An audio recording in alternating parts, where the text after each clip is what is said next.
Oke, saya mulai kuliah kita hari ini. Assalamualaikum warahmatullahi wabarakatuh. Saya lanjutkan materi kita masuk ke materi terakhir di bagian listrik magnet, yaitu tentang induktansi. Oh, nanti masih ada satu lagi arus AC ya, tapi ini tentang magnet, ini terakhir induktansi. Apakah itu induktansi? Induktansi adalah pengaruh perubahan arus pada satu lilitan terhadap besarnya EMF yang ditimbulkannya, ya. Jadi dari materi minggu lalu ya, di hukum Faraday tentang induksi itu ya, bahwa EMF suatu baterai atau sumber tegangan gitu ya, itu bisa diinduksi melalui adanya perubahan flux magnetik ya, dari kumparan tersebut ya. Jadi perubahan flux magnet itu dapat menginduksi atau menyebabkan munculnya GGL gitu ya. Nah, kemudian dari hukum Lenz itu ya, bahwa induksi itu melawan perubahan gitu ya, sehingga ini ya tandanya negatif. Nah, kemudian bagaimana cara untuk menginduksi GGL gitu ya. Jadi dengan cara mengubah ya, flux magnet yang terlingkupi, ya, yang terlingkupi oleh kumparan, ya, di mana flux magnet itu sebanding dengan nilainya B A cos theta, ya, atau BA itu ya, kalau A-nya tidak tegak lurus gitu ya dengan medan magnetnya, maka dicari yang tegak lurus, ya, secara umum A cos theta. Nah, sehingga kuantitas yang dapat berubah terhadap waktu itu adalah B, ya, lajunya terhadap waktu, medan magnetnya. Kemudian luas A yang dilingkupi oleh loop atau yang ditembus oleh medan magnet. Dan kemudian sudut theta antara B dan normalnya loop, ya, ini A cos theta. Nah, karena adanya ini ya, induktansi, ya, karena adanya perubahan flux magnet ini, maka dikenal dengan istilah induktansi diri. Ya, induktansi diri ini ada sebuah coil, gitu ya, atau kumpulan dari beberapa lilitan konduktor, gitu ya. Nah, kemudian coil ini ya, dialiri arus listrik sebesar I, gitu ya. Maka bagaimana kalau arusnya konstan? Kalau arusnya konstan, maka tidak ada perubahan flux magnetik di sini. Ya. Ya, jadi kawat atau kumparan yang dialiri arus itu akan menimbulkan medan magnet, dan kalau arusnya konstan, maka medan magnetnya konstan. Ya. Tetapi kalau arusnya berubah, gitu ya, maka di sini ada perubahan flux magnetik terhadap waktu. Ya. Sehingga ketika arus berubah terhadap waktu, GGL induksinya adalah min N d flux B dt. Ya. Nah, besarnya flux ini tergantung nanti ya integral B dot dA tadi ya, BA cos theta tadi. Nah, maka di sini juga GGL induksi yang timbul itu juga sebanding dengan min L DI dt, ya, di mana L itu adalah induktansi diri, ya. Sehingga kalau kita gabungkan dua perumusan ini, maka kita bisa mencari L atau induktansi diri itu adalah N flux dibagi dengan I. Ya, ini secara umum. N dikalikan flux magnetik yang terlingkupi, gitu ya, dibagi dengan I. Gitu ya. Nah, kalau secara fisis, induktansi itu adalah ukuran dari sebuah resistansi induktor untuk merubah arus. Ya. Semakin besar L, maka semakin kecil laju perubahan arus. Ya. Jadi, kalau L-nya besar, perubahan arusnya ini semakin kecil. Nah, itu adalah konsep induktansi diri. Ya. Jadi berawal dari bahwa sebuah konduktor itu ketika dialiri arus, itu ya, maka akan menimbulkan medan magnet. Ya. Nah, seberapa medan magnet itu yang terbentuk, itu tergantung dari flux magnetik yang dilingkupinya. Nah, ternyata perubahan arus, gitu ya, arus yang melewati kumparan tersebut, jika besarnya dirubah, gitu ya, maka GGL induksinya akan berubah, ya, dan itulah yang dinamakan dengan induktansi diri, gitu, atau L. Nah, bagaimana menghitung induktansi diri? Ya, jadi L itu secara umum N flux dibagi I, satuannya adalah Henry. Maka tahapan untuk menghitung induktansi diri kita bisa pertama berapa ya arus yang mengalir, ya. Kemudian berapa medan magnet yang ditimbulkan akibat adanya arus tersebut. Nah, setelah itu berapa gitu ya flux yang dihasilkan atau yang dilingkupi oleh kumparan tersebut akibat adanya medan magnet tersebut, sehingga kita bisa menghitung induktansinya. Nah, ini di dalam penghitungan B, kemudian penghitungan flux, nah itulah yang nanti diterapkan hukum-hukum apa yang sudah kita pelajari di materi yang lalu, gitu ya, menggunakan permukaan Gauss dan sebagainya. Nah, ini ada contoh hitung induktansi diri L dari sebuah solenoid yang terdiri atas N lilitan per meter. Jadi lilitan per meter biasanya disimbolkan dengan N kecil, sedangkan lilitan jumlah lilitan secara umum ya itu biasanya disimbolkan dengan N besar. Kemudian panjangnya L, radiusnya atau jari-jarinya adalah R.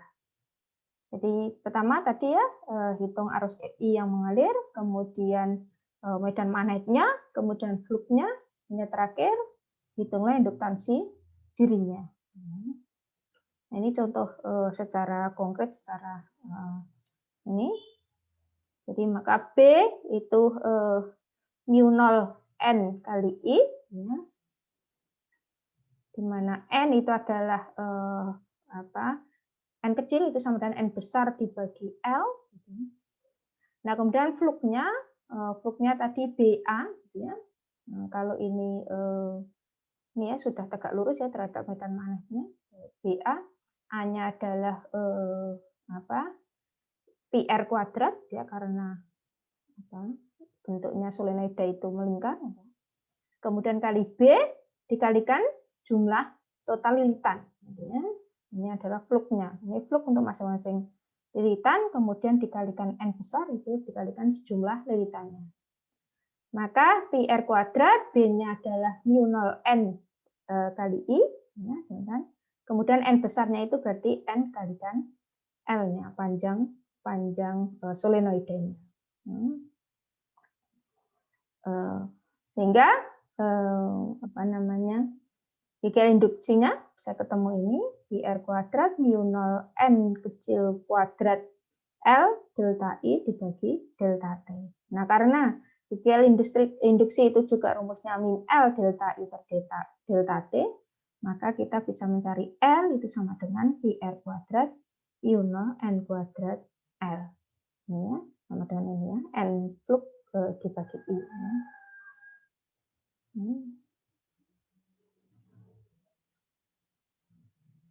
Ini contoh untuk solenoida. Nah, kemudian ini contoh untuk toroida. Jadi kalau solenoida itu kawat yang dibentuk secara spiral gitu ya, bentuk spiral memanjang gitu ya. Kalau toroida kawat yang dibentuk spiral memanjang kemudian dibentuk melingkar. Itu namanya toroida. Ya, jadi ini panah ini adalah menunjukkan arusnya, aliran arus. Maka pertama kita cari I-nya mengalir ya, ada arus I mengalir, kemudian B-nya adalah ini mu 0 NI per 2 PR. B atau medan magnet untuk toroida. Kemudian GGL induksinya adalah ini min D flux DT. Kemudian ketemu ini ya. Nah, ini sama dengan sehingga L-nya ini ya. Jadi kalau E itu sama dengan delta N flux dibagi delta T minus ya, sama dengan juga min L delta I per delta T. Ya, sehingga kalau disamakan, L-nya akan ketemu ya, sama dengan mu 0 R kuadrat N besar kuadrat dibagi 2R. Itu untuk toroida, induktansi diri untuk toroida. Nah, sifat induktor tadi ya, GPL induksi tadi min L DI dt gitu ya. Jadi kalau arusnya konstan, maka tidak terjadi perubahan ini ya, DI dt ini sama dengan 0, maka tidak ada induktansi diri gitu ya. Tetapi induktansi diri hanya akan muncul gitu ya kalau ada perubahan arus DI dt. Nah, kalau tadi ini induktansi diri, sekarang bagaimana induktansi bersama? Induktansi bersama itu bisa tercipta atau bisa dimunculkan kalau misal ada dua atau lebih kumparan, di mana salah satu kumparan itu diinduksi, ya, diinduksi sehingga dia mempunyai induktansi diri, dan ketika ada kumparan lain yang berada di dekatnya, yang masih ada cakupan medan magnetnya, maka kumparan tersebut juga akan mengalami induktansi.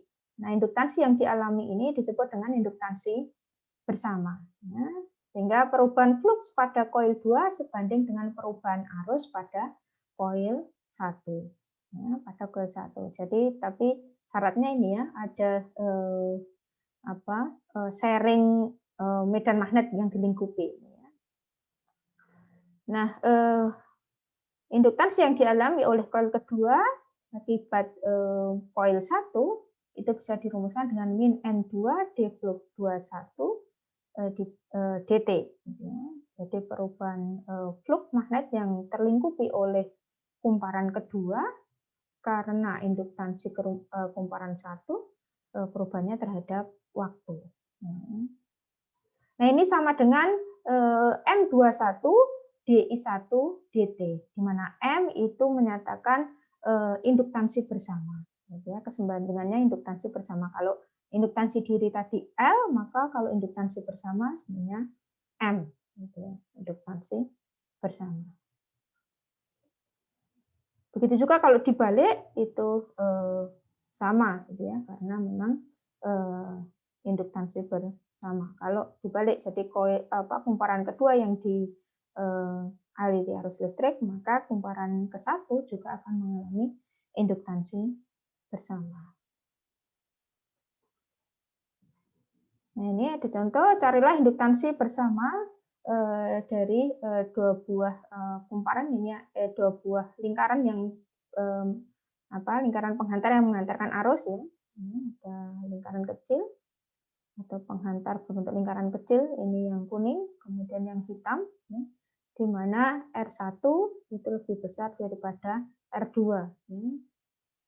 Maka kita bisa mencari dulu B-nya, ya. Ini yang dialiri itu adalah R1, maka B1 mu 0 I1 per 2 R1, kemudian flux magnet yang dilingkupinya B1 kali A2 sama dengan ini, maka kita bisa mencari nilai induktansi dirinya adalah flux dari ini ya, penghantar ini dibagi dengan I1. Nah, dari sini terlihat bahwa M itu hanya tergantung pada faktor geometri. Jadi tergantung pada kalau dalam kasus ini jari-jari, gitu ya, jari-jari dari penghantar ini. Nah, contoh aplikasi induktansi bersama itu di dalam transformator, gitu ya. Transformator itu ada lilitan primer, ada lilitan sekunder, gitu ya, di mana lilitan primer dan lilitan sekunder ini akan punya induktansi bersama, gitu ya. Jadi GGL yang ditimbulkan oleh lilitan primer itu akan sama dengan NPD flux B dt, ES itu NS D flux B dt. Perbandingannya adalah ini.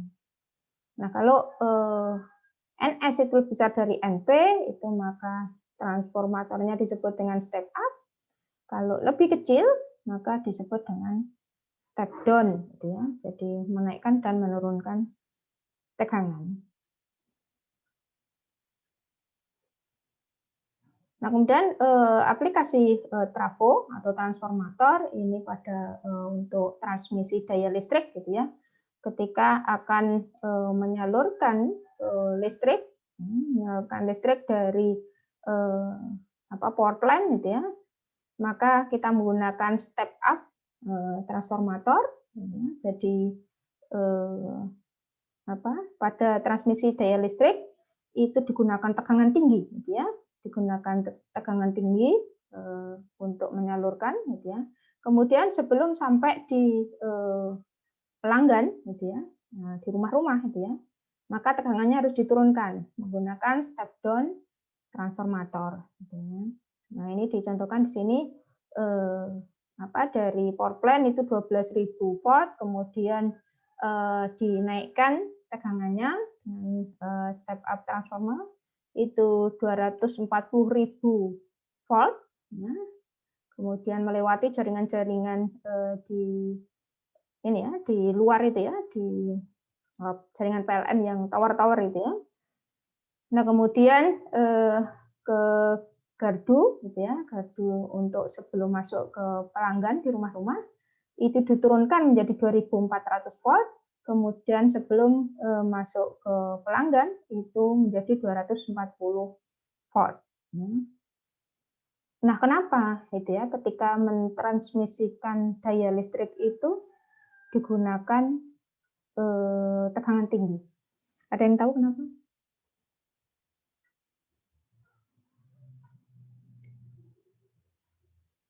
Ada yang tahu kenapa digunakan tegangan tinggi? Mengurangi daya Ya, jadi yang memperhatikan di slide saat perjalanan. Halo, putus-putus dan. Ya, jadi benar ya. Jadi mengurangi atau meminimalisir daya yang hilang pada saat perjalanan, ya, pada saat perjalanan dari sumber PLTA, gitu ya, sampai rumah. Gitu. Bagaimana itu bisa? Bagaimana daya yang hilang itu dapat diminimalisir dengan menggunakan tegangan tinggi? Kita ingat lagi rumus disipasi, gitu ya, disipasi daya, gitu ya, bahwa P itu sama dengan I kuadrat R. Ya. Nah, di sini contohkan misal rata-rata 120 kW daya listrik itu dikirim dari sebuah pembangkit listrik. Maka kalau kita asumsikan jalur transmisi sepanjang perjalanan listrik itu memiliki hambatan total ini ya 0,4 ohm. Jadi kabel-kabel listrik gitu ya. Maka kita bisa menghitung daya yang hilang ya. Kalau daya yang dikirim tadi ya 240 volt atau 24.000 volt. Jadi mau pakai tegangan rendah 240 volt atau tegangan yang lebih tinggi 24.000 volt. Nah, kita bisa menghitung arusnya dulu bahwa I itu sama dengan P dibagi P dengan hukum Ohm. Maka kalau kita menggunakan 240 volt, gitu ya, maka arus yang mengalir itu adalah 500 ampere. Kalau yang mengalir 500 ampere melewati kabel-kabel itu dengan hambatan 0,4 ohm tadi ya, maka daya P loss ini ya, daya disipasi yang hilang selama perjalanan itu adalah I kuadrat R itu sama dengan 500 ampere kuadrat kali 0,4 ohm. Itu sekitar 100 kW. Nah, ini sekitar 83% daya yang hilang di jalan. Nah, beda kalau kita menggunakan tegangan tinggi, I itu sama dengan P dibagi V, tegangannya adalah 24.000 volt, maka arus yang mengalir pada hambatan itu, pada kabel itu, pada kabel penghantar listrik itu hanya 5 ampere. Nah, sehingga daya yang hilang, gitu ya, daya disipasi entah itu jadi panas atau jadi udah panas jadi ini itu ya, itu sebesar I kuadrat R itu hanya 10 watt. Nah, 10 watt itu hanya sekitar 0,0083% yang hilang di jalan, gitu ya, yang hilang jadi panas maupun yang dan juga menghindari bahaya itu ya kalau daya yang tertransmisi di jalan itu 100 kW itu bisa ini ya timbul percikan api dan sebagainya sebagai bentuk disipasi itu. Maka lebih efisien ketika menggunakan tegangan tinggi. Walaupun secara segi bahaya tegangan tinggi itu ya kalau ada sampai ada misalnya kabel yang terkelupas atau apa itu akan sangat berbahaya. Makanya kalau di negara kita semua masih di eksternal ya, kebanyakan itu jalur transmisi itu masih eksternal ya, masih pakai kabel-kabel yang di luar yang besar-besar itu. Gitu. Tapi mungkin di negara-negara maju itu sudah di dalam tanah ya, di underground gitu ya. Nah, mungkin di negara kita karena safety-nya masih di atas ya. Kalau di bawah mungkin karena melewati rumah-rumah penduduk dan ini mungkin malah lebih bahaya. Karena jalur infrastrukturnya belum sebagus negara-negara maju. Nah, ini ya, jadi kenapa jalur transmisi itu menggunakan tegangan tinggi itu untuk mengurangi atau meminimalisir daya yang hilang di jalan selama perjalanan. Nah, kemudian dalam rangkaian induktor itu disimbolkan dengan ini ya, kumparan gitu ya, seperti kumparan, lilitan kumparan. Jadi induktor itu adalah elemen listrik yang dapat menunjukkan induktansi diri, biasanya terbuat dari lilitan kumparan. Gitu.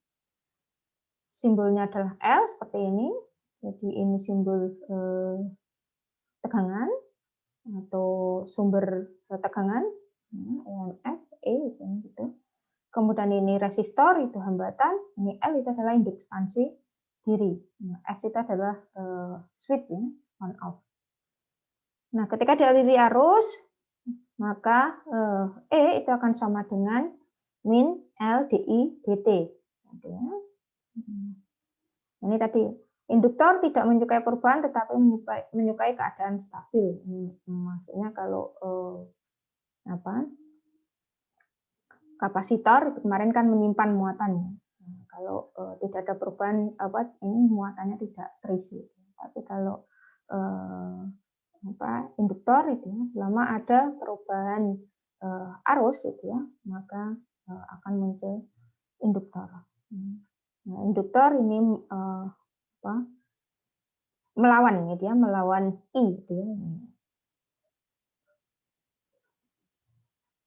Nah, ini dalam rangkaian yang mengandung induktor gitu ya, rangkaian LF mengandung induktor dan resistor gitu ya. Maka total dari tegangan itu akan sama dengan EMF dari baterai itu ya, atau dari sumber tegangan itu, kemudian dikurangi dengan arus dikalikan hambatan di dalam rangkaian itu, dikurangi dengan induktansi diri dikali dengan perubahan arus. Ya. Jadi ini semacam resistor ya, tetapi resistor bekerja kalau ada perubahan arus. Ini akan sama dengan 0, ya, atau E itu akan sama dengan IR plus LDI dt. Sehingga tegangan yang disuplai ke piranti yang mengandung rangkaian RF itu sebesar ini ya, E minus IR min LDI dt. Nah, ini grafiknya, grafik antara arus dan terhadap waktu, gitu ya. Jadi ini tadi E minus IR min L dI dt ini adalah tegangan totalnya, sehingga L per R dI dt itu akan sama dengan min I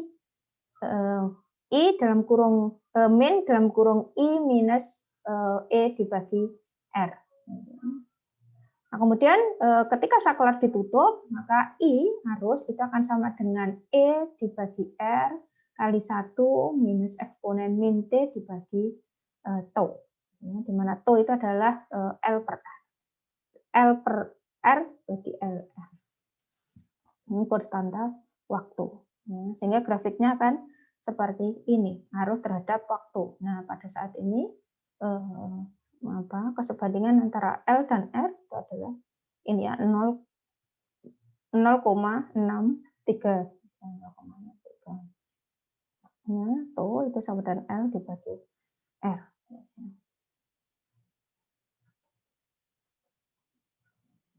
Nah, ini pada saat T0, ya, kalau ini switch-nya ditutup, maka arus akan berubah dan induktor akan bekerja sekeras mungkin untuk melawan perubahan arus. Gitu ya. Nah, sedangkan pada ini, kalau tidak ada induktor, maka bentuk dari I-nya akan linear, gitu ya. Akan linear. Tapi karena ada induktor, maka agak eksponensial ke kanan ini ya, memiring ke kanan ini, sehingga dilawan oleh induktor itu. Nah, pada saat arus sudah stabil gitu ya, maka induktor tidak berpengaruh. Artinya I itu akan saturasi, ya, I akan saturasi.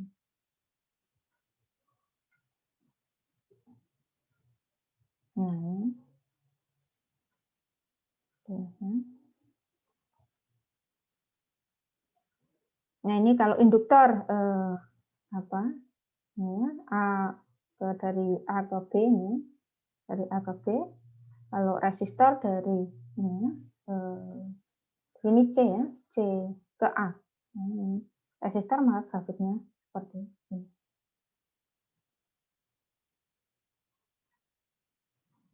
Nah, ini ada soal untuk kalian. Kemanakah arah arus sesaat setelah baterai dilepas pada rangkaian ini? Pada T sama dengan 0. Kemudian bagaimana pada saat T sama dengan tak hingga? Yang diminta menuliskan persamaan diferensial untuk rangkaian ini. Kemudian membuat plot I versus T seperti ini tadi ya. Dan juga volt versus T. Ya. Jadi arus terhadap waktu dan tegangan terhadap waktu. Ya, volt terhadap waktu. Ini adalah rangkaian LR. Kemudian bagaimana energi yang tersimpan di dalam sebuah induktor. Ya, kita tahu tadi EMF atau tegangan dari sebuah rangkaian yang mengandung induktor itu sama dengan IR plus L di IDT. Jadi tadi E min IR min L di IDT sama dengan 0, sehingga E itu sama dengan IR plus L di IDT. Maka kalau ini kita kalikan dengan I semua, ya, akan sama dengan IE sama dengan I kuadrat R ditambah LI DI DT. Ya. Nah, I kuadrat R kita tahu ini adalah ini daya ya, daya disipasi. Nah, sehingga IE itu adalah baterai penyuplai, I kuadrat R itu adalah daya disipasi karena adanya hambatan R. Nah, DDT dari setengah LI kuadrat, jadi LI DI DT. Ini kalau kita tulis DDT-nya kita taruh di depan, itu akan sama dengan DDT setengah LI kuadrat. Ini kalau diturunkan terhadap T, ini adalah LI, karena yang berubah terhadap T itu adalah arus, maka DI DT. Ini adalah induktor penyimpan. Nah, maka energi yang tersimpan dalam induktor itu sebesar UL itu adalah setengah LI kuadrat. Ini setengah LI kuadrat. Jadi D setengah LI kuadrat DT. Ya, kita ingat daya itu adalah DU DT. Gitu. Maka setengah LI kuadrat ini adalah U-nya, gitu, atau energinya. Sehingga energi yang tersimpan dalam induktor UL itu sama dengan setengah LI kuadrat. Nah, di manakah energi ini disimpan? Nah, ini ada contoh soal untuk menjawab itu.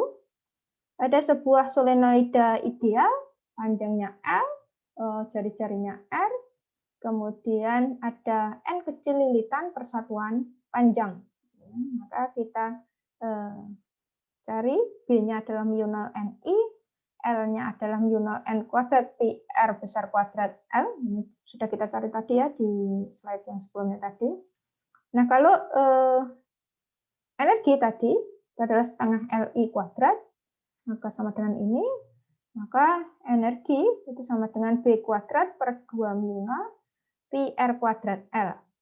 Ini kalau dipisahkan rumusnya ini ya, B kuadrat per 2 mu 0 ini adalah rapat energinya, sedangkan Pi R kuadrat L ini adalah volumenya, volume dari solenoida tadi. Nah, maka di manakah energi itu disimpan tadi ya? Di sini ada rapat energi itu B kuadrat per 2 mu 0.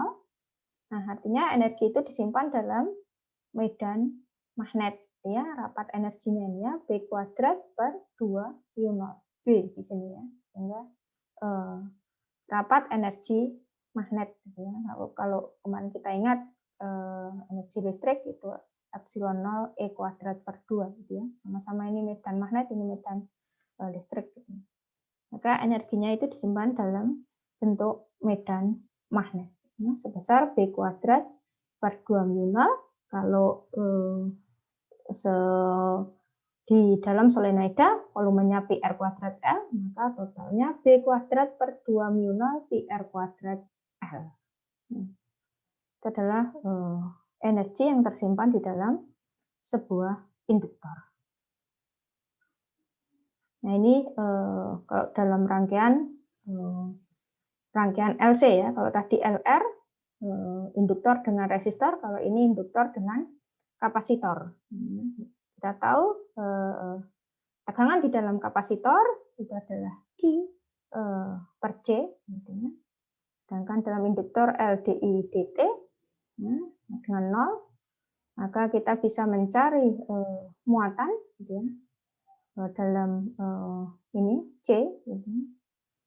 Nah, sehingga arus itu adalah perubahan muatan terhadap waktu, sehingga kita dapat ketemu I0 sin omega 0 T plus psi ya. Nah, maka energi total itu adalah energi listrik ditambah dengan energi magnet. Atau energi induktor yang terkandung dalam induktor. Dan energi yang terkandung dalam kapasitor dan energi yang terkandung dalam induktor. Nah, totalnya adalah Q0 kuadrat per 2C. Nah, mungkin sampai sini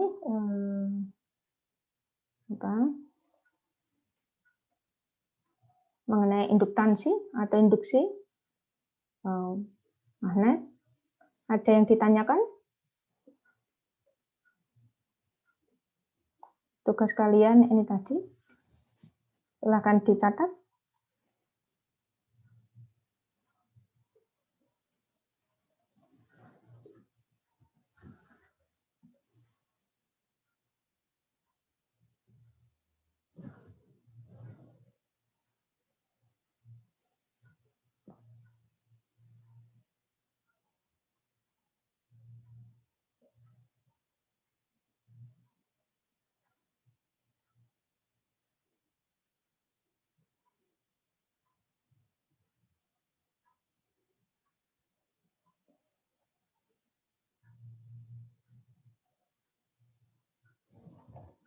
Sudah? Sudah, Bu. Oke, sudah. Silakan nyalakan kamera kalian untuk saya ambil screenshot-nya.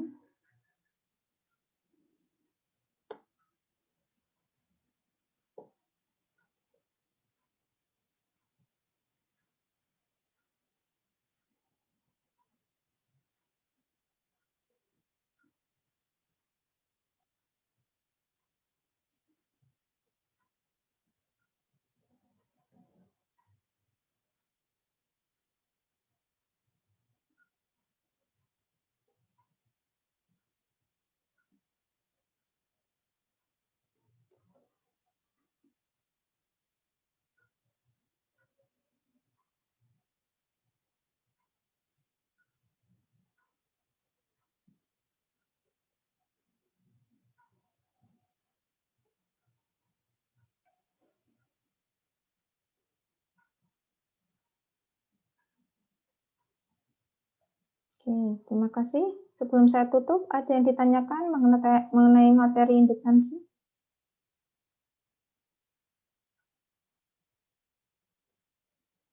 Tidak ada, Bu. Oke, kalau tidak ada, saya akhiri sekian kuliah kita hari ini. Assalamualaikum warahmatullahi wabarakatuh. Waalaikumsalam. Terima kasih, Bu. Waalaikumsalam. Ya, Terima kasih, Bu. Terima kasih, Bu. sama-sama.